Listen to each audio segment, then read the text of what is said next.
be agreed to, and I call the honourable member for Indi.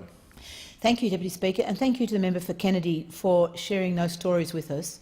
And if I could also acknowledge the wisdom that you bring to this particular process, because I actually want to address the what and the how of this. So, Minister, I welcomed your comments, and certainly from the Labor side. To me, the art of parliament is you do exactly what we've done here. You do your best efforts, you get a legislate as a private member, we bring the legislation to the House and then say, OK, how can we together make this better? So, Minister, I say to you, what will you do to help us make this legislation better? Certainly I'm open to the critique that you bring to it, and I also acknowledge your expertise in this area. It's not, and also your access to your department. So clearly the whole parliament is looking on you to look at this legislation and to make it better.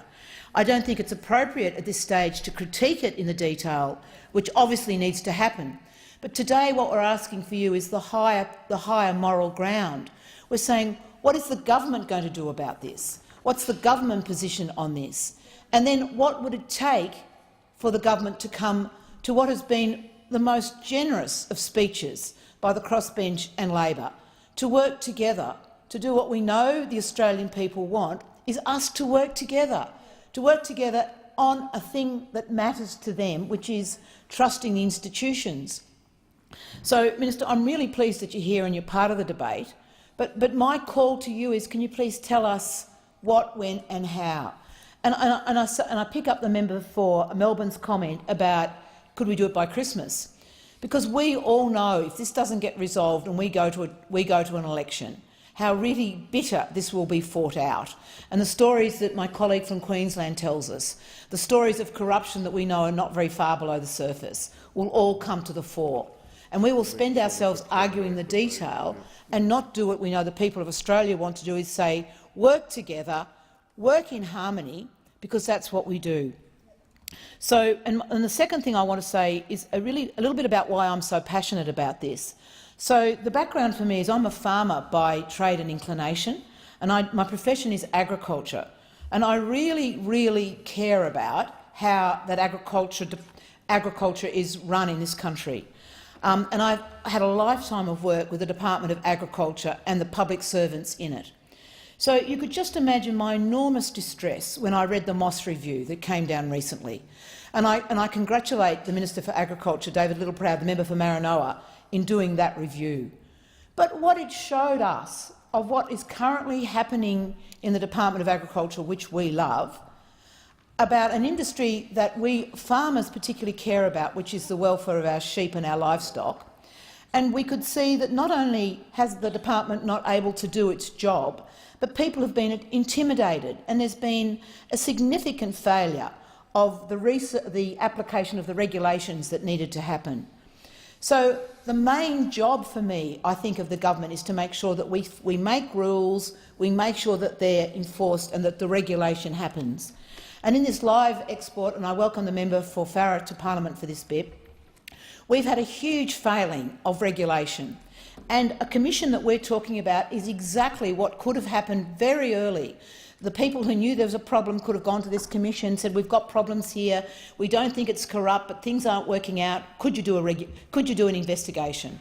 And we could have solved ourselves so much trouble that we've got now with a live sheep export business and the huge community angst around how it's being operated, because our community in the public service didn't have the place to go to get it addressed. So that Moss example for me is just an absolute standout of why you need this sort of regulation, this sort of commissioner, and why we need it now. And Minister, I take on board your comments about the definition, and I take on board your comments about retrospectivity.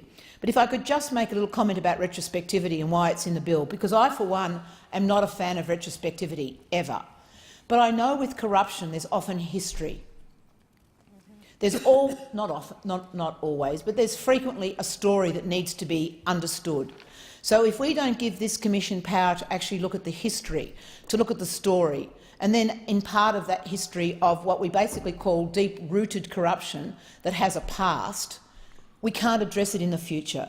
Now, I'm really happy to work with you about how we do that better and work with your department and your staff. But we can't just pretend that we're only going to look at things that go wrong from here into the future, because so many things that we know don't work, for example, if I could say in the department, is because there's a history of how things were done, a history of how people were treated, a history of fear, and you've actually got to do some degree of retrospectivity to address that. So I, for one, would be really pleased to work with you and your department to get some words about how we could make this better in the future, but I don't want to ignore the past. So I welcome your presence in the debate, Minister, but from the bottom of my heart I call out, come back and tell us this week that the government will accept the across the parliament hand offer from Labor and from us to work together. Because truly it's only the government stopping this happening. And we know that you're basically in favour of it. We know that the previous Prime Minister was basically in favour of it. We suspect that most of your backbench are in favour of it.